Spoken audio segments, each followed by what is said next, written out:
Good evening. Many thanks for joining us live on QTV. You are watching QTV News and I am Ajibintu Drame. In tonight's top stories.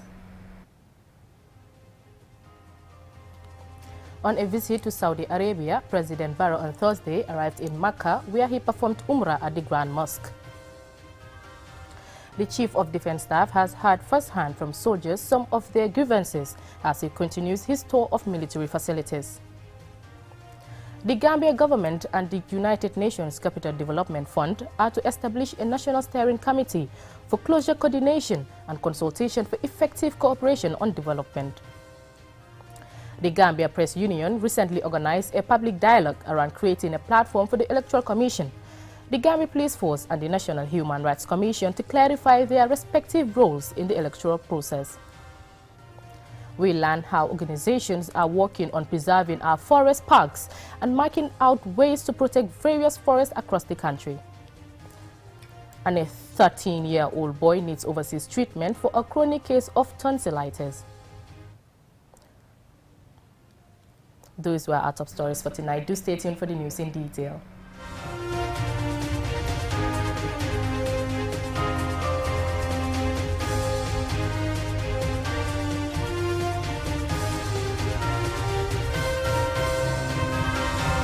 Now, on a visit to Saudi Arabia, President Barrow on Thursday arrived in Makkah, where he performed Umrah at the Grand Mosque. Aliou Cissé is monitoring the president's visit and he now reports.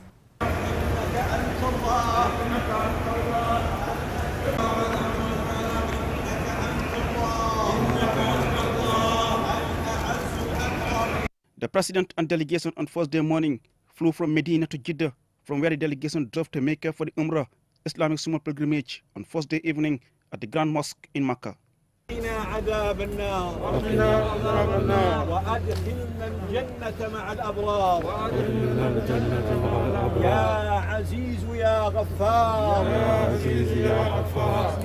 President Barrow had arrived in Saudi Arabia on Wednesday on an official visit. Unlike the Hajj, Muslims can perform Umrah at any time over the year. The Grand Mosque is the largest mosque in the world and surrounds Islam's holiest place, the Kaaba, in the city of Makkah. Reporting for QTV News, I am Aliou Cissé.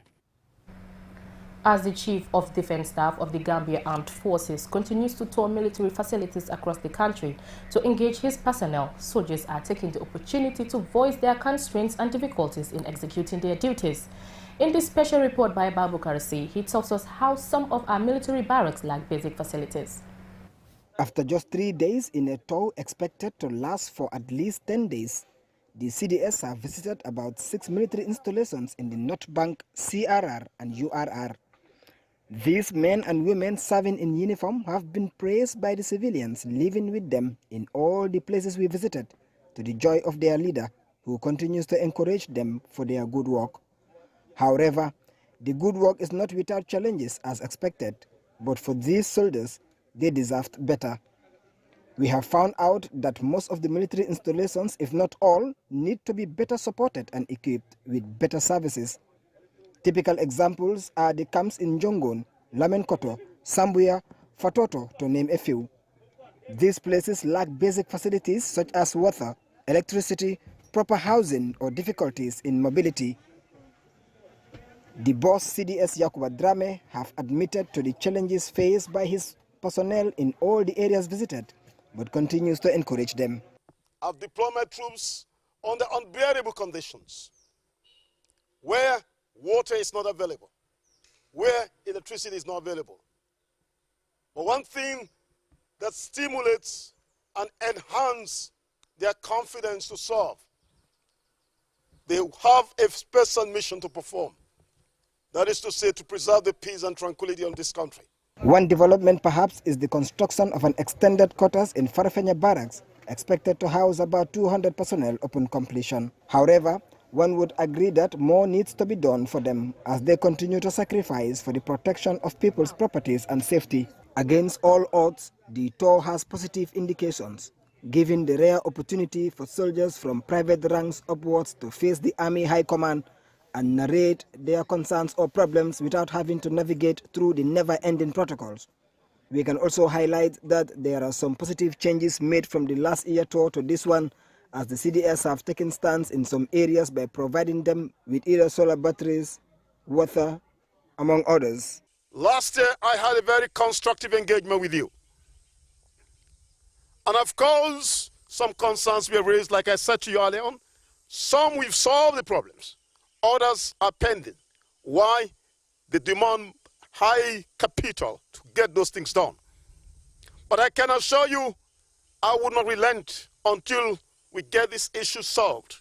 Dozens of problems highlighted are of almost the same issue, and as the tour continues, we are expected to hear more from the men and women in uniform reveal to their boss what they are going through.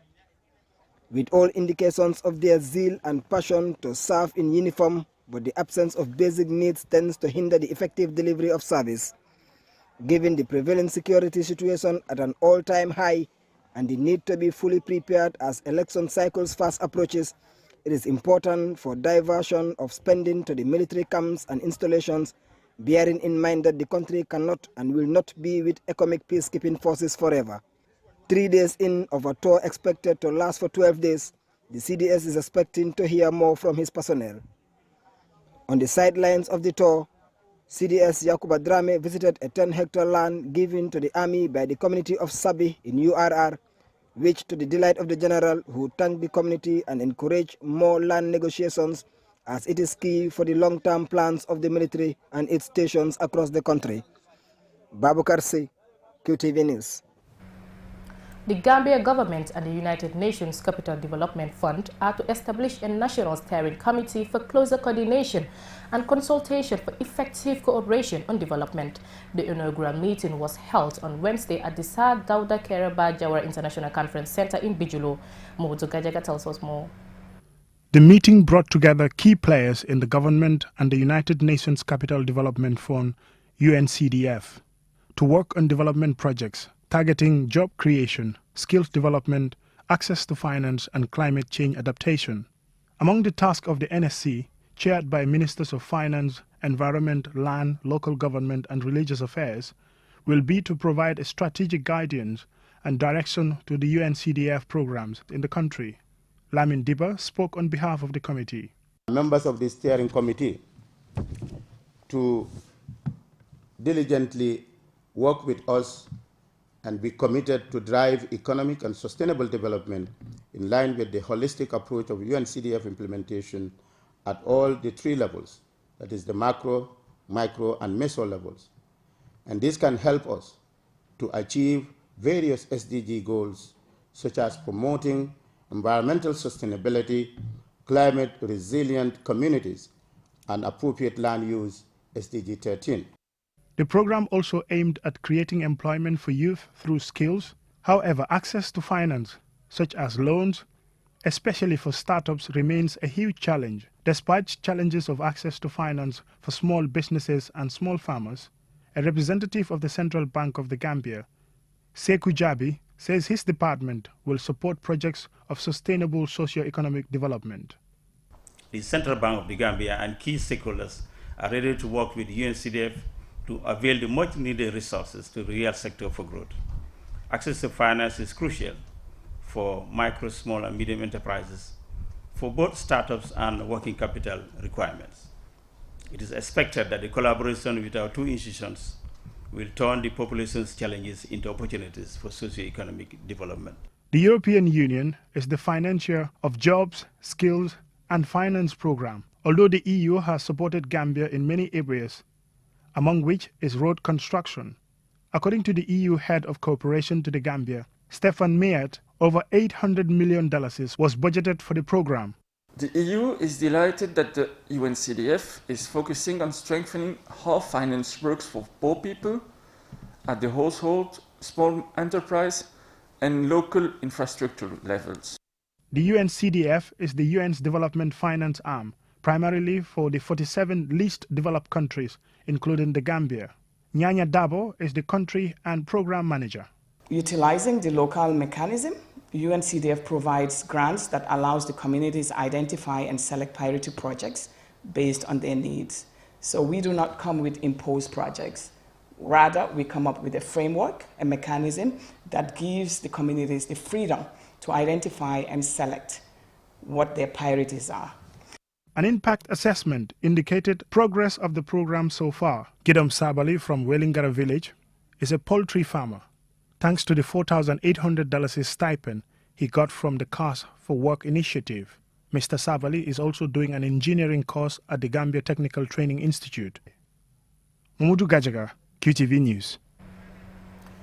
In other news, over the past weekend, the Gambia Press Union organized a public dialogue creating a platform for the Electoral Commission, the Gambia Police Force and the National Human Rights Commission to clarify their roles and responsibilities in the elections process.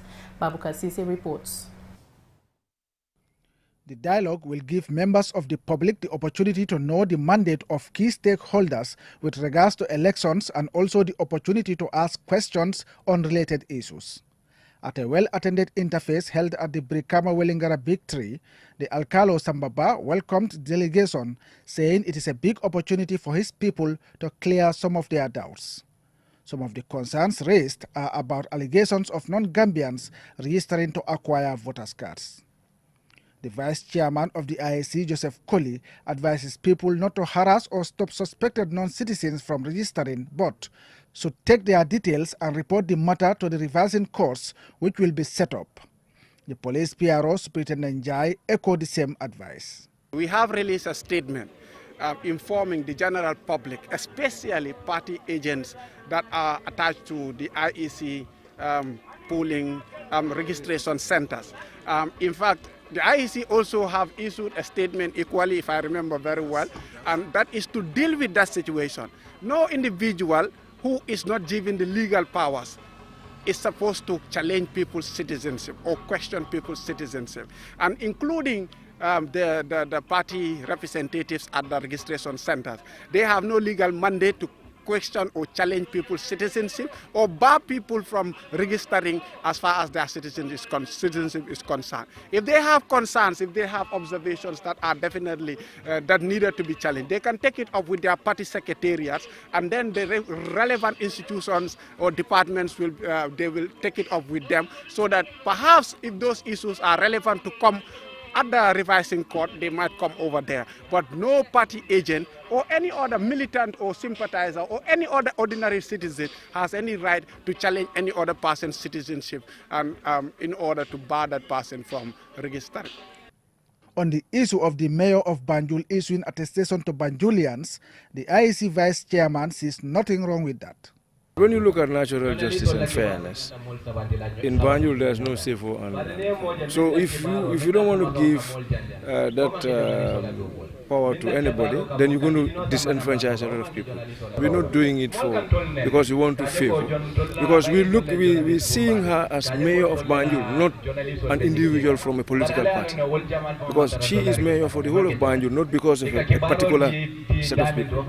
So we hope, that dispensing, this duty, she will do it, to the best of her ability, and of course, guided by conscience. The governor of the West Coast region, Lamin Sane, urged people to register to be able to vote in the elections and thanked the GPU for organizing such an important event in his region. Babukar Sise, QTV News. Well, we will go with a short commercial break. Still to come, we have more local stories. Do stay tuned.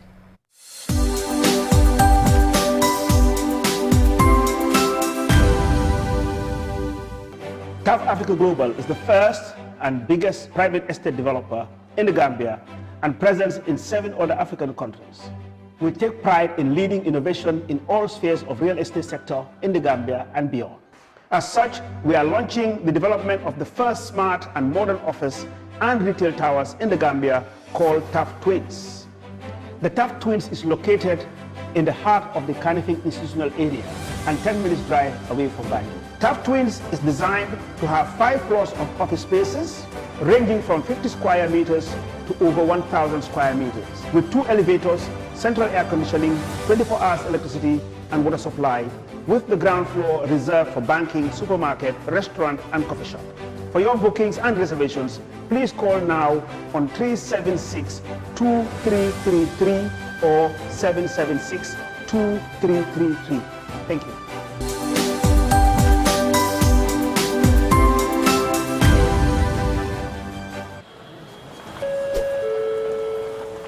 Flight number 1517 leaves in 15 minutes.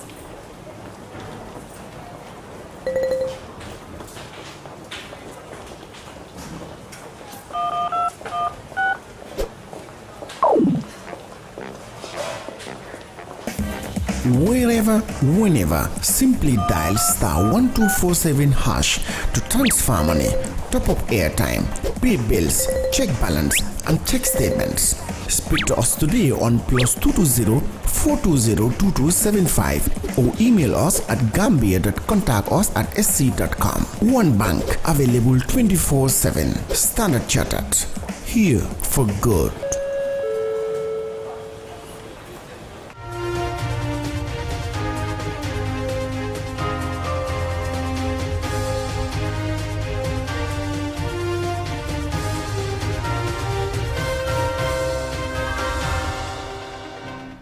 Welcome back. If just tuning in, this is QTV News.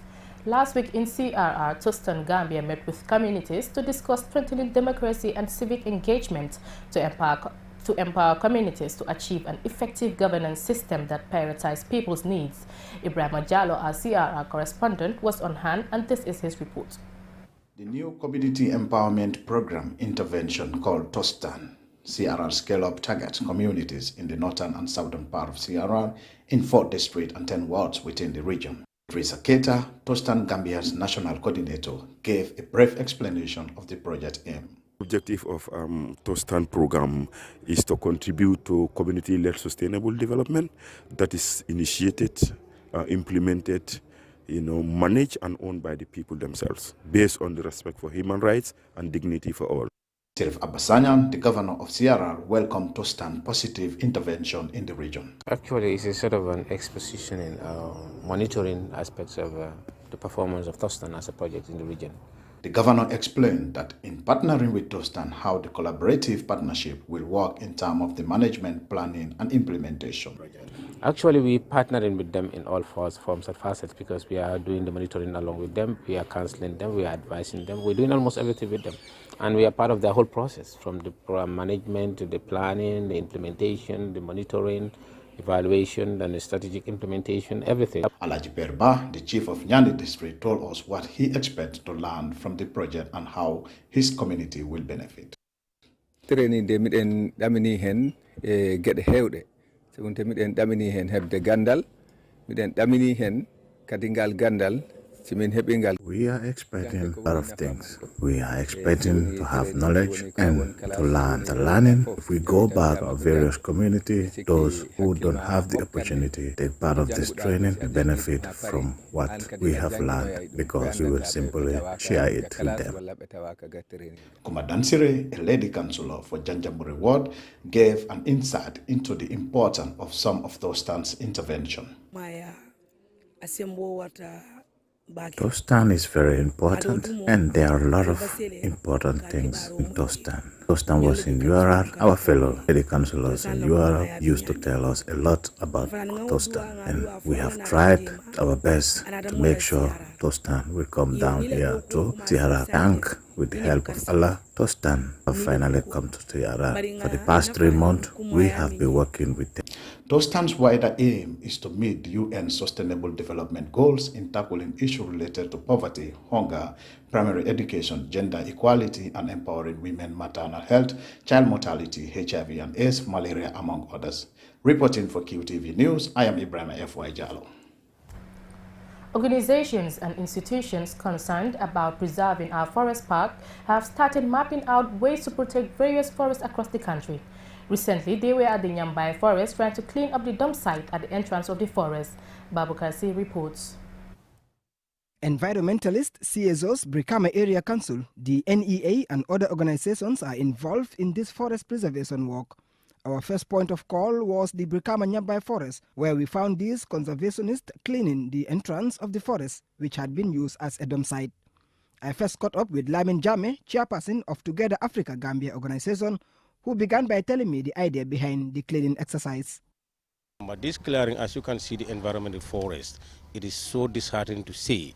The place is so dirty and so filthy. And as an organization, in partners with the stakeholders, we feel environment should be everybody's business. So this is why we call the authorities concerned, the local authorities that are within these forests, to see how best we all come together to make sure we keep clean our forests. Because sometimes back, as you can see, there was a dead body that was found in this forest, and which was a threat to this organization, and is a threat to the security. Alassana Fofana, a representative of All Gambia Forestry Platform, says clearing the dump site next to the forest is one thing, but they have other positive plans for the forest. We are going to impose a voluntary post place, whereby we will have volunteers with motorcycles. Even two of us, we had the motorcycles, but we are looking for donation, maybe, and we have to promise that we'll be given a motorcycle so that we can patrol the forest to see those who normally come and dump here. Because even the horse carts and the motorcycles, these motorcycles that they use 3 wheels, they normally came here for dumping only, but normally at night. So we are volunteer now to come here to patrol the forest all the time so that we can tackle them. And anybody that whom we caught, dumping here, I think you'll be dealt seriously. Jariatu Fadera, a resident of Brikama Kabafita, said she had to leave all she was doing to join the cleansing exercise, stressing the need for a clean environment for the benefit of all.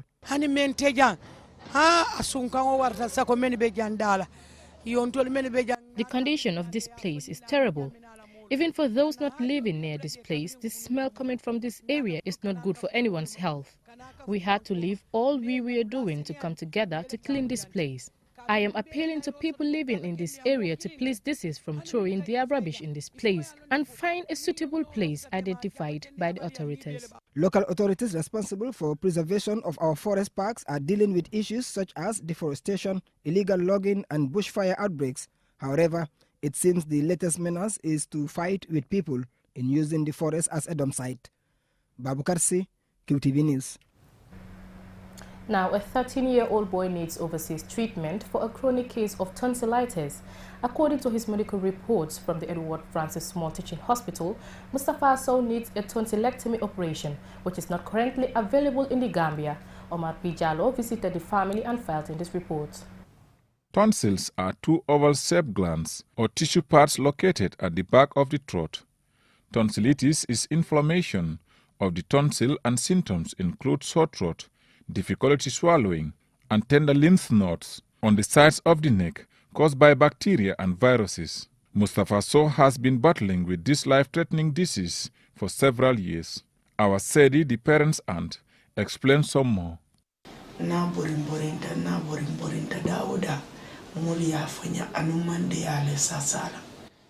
We have been trying to get a cure for him since 2017. We went to most of the health facilities in the country, but there have been no improvement. Recently, the doctor recommended overseas treatment for him, but we simply cannot afford it. We are therefore appealing for help. He is really suffering. He drinks water only once every day. Because if he eats or drinks, he complains of pain.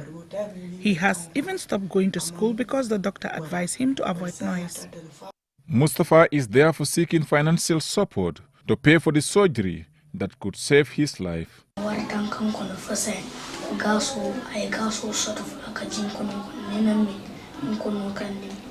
I have problem eating and drinking. Anytime I eat or drink, I feel pain in my stomach. I am really suffering. I can't sleep at night. I wish to go to school and play football like my friends, but I cannot because of my health condition. I am appealing for help to regain my health.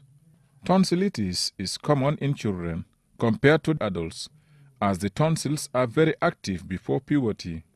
Although common in children, Mustafa's case is more severe as it is chronic. The discomfort caused by it can give the patient a constant feeling of having something stuck in their throat. Due to lack of facilities for the surgery in the Gambia, the only option is for Mustafa to go overseas for treatment. Anyone willing and able to help Mustafa can contact us at news@qtv.gm. Reporting for QTV News, I am Omar P. Jallo. Well, before we end this bulletin, let's take a quick look at our main headlines. On a visit to Saudi Arabia, President Barrow on Thursday arrived in Makkah, where he performed Umrah at the Grand Mosque. The Chief of Defense Staff has heard firsthand from soldiers some of their grievances as he continues his tour of military facilities. The Gambia government and the United Nations Capital Development Fund are to establish a national steering committee for closer coordination and consultation for effective cooperation on development. The Gambia Press Union recently organized a public dialogue around creating a platform for the Electoral Commission, the Gambia Police Force and the National Human Rights Commission to clarify their respective roles in the electoral process. We learned how organizations are working on preserving our forest parks and mapping out ways to protect various forests across the country. And a 13-year-old boy needs overseas treatment for a chronic case of tonsillitis. Well, that's it from me in tonight's edition. Thank you for your company and have a good evening.